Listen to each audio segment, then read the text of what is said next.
تو والدین جب بوڑھے ہو جائیں تو اولاد کا امتحان ہوتا ہے، اور والدین کی ساری خدمت بھی اولاد کرے لیکن صرف ان کو کچھ معاملات کے اندر نظر انداز کر دے اور وہاں اپنی مرضی کرنے لگ جائے تو والدین کو تکلیف پہنچتی ہے۔ حتیٰ کہ والدین خود چاہتے ہیں کہ ہماری اولاد ہمارا کاروبار سنبھال لے، امور خانہ سنبھال لیں اور بہت ساری چیزیں سنبھال لیں، اور بعض اوقات اولاد اتنی سمجھدار، سنجیدہ اور متین ہوتی ہے کہ وہ اچھے انداز سے، بہتر بلکہ انداز میں سنبھال لیتی ہے،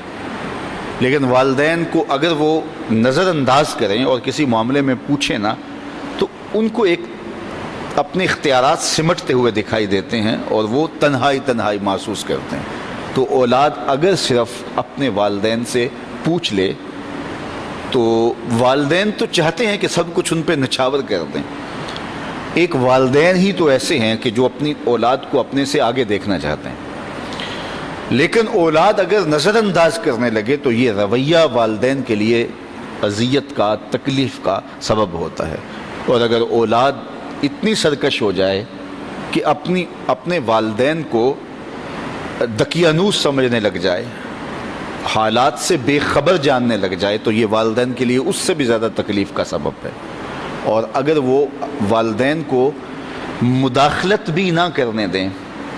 تو یہ تکلیف اور زیادہ بڑھ جاتی ہے، اور زیادہ اذیت بڑھ جاتی ہے۔ اللہ کے محبوب کی خدمت میں ایک شخص حاضر ہوا اور اس نے حضور کی بارگاہ میں شکایت کی، اور وہ یہ تھی کہ میرا بیٹا اپنی چیزوں کو جو ہے وہ مجھے ہاتھ نہیں لگانے دیتا۔ تو آقا کریم علیہ السلام نے اسے بلایا اور فرمایا کہ یہ تمہارا باپ کیا کہہ رہا ہے؟ تو اس نے کہا کہ حضور اس کی عمر ایسی ہو گئی ہے تو یہ چیزیں خراب کر دیتا ہے۔ تو آقا کریم کی چشمان اقدس سے آنسو ٹپکنے لگے، اور آقا کریم نے فرمایا کہ ایک وقت تھا کہ تو اس کی چیزیں خراب کرتا تھا اور اس نے کبھی نہیں تمہیں روکا تھا، یہ دوبارہ وہ چیزیں لا کے تمہیں دیتا تھا۔ تو حضور نے اس وقت ایک تاریخ ساز جملہ ارشاد فرمایا، انتا و مالو کا لابی کا،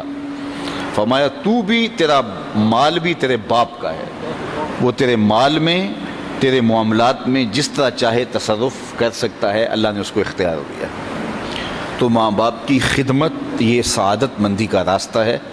اور ماں باپ کو نظر انداز کر دینا، ماں باپ کی بے ادبی کرنا، ماں باپ کی توہین کرنا، ماں باپ کو دقیانوس سمجھ لینا، ماں باپ کو کمتر جاننا،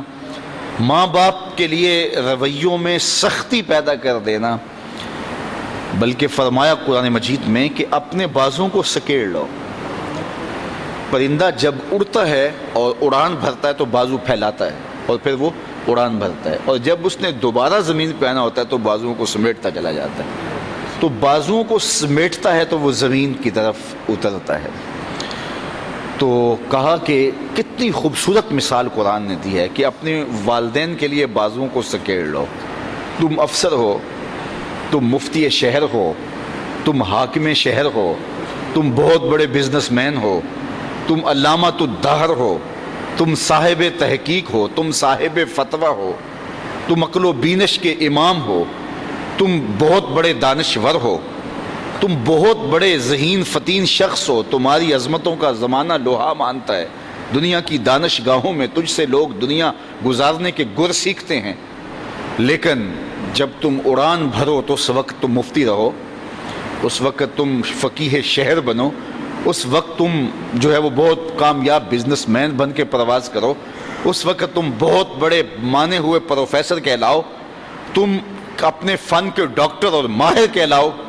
لیکن جب تم واپس اپنے باپ کی چوکھٹ پہ اپنی ماں کی بارگاہ میں آؤ تو بازو سکیڑ لو، اس وقت بیٹے بن کے آؤ۔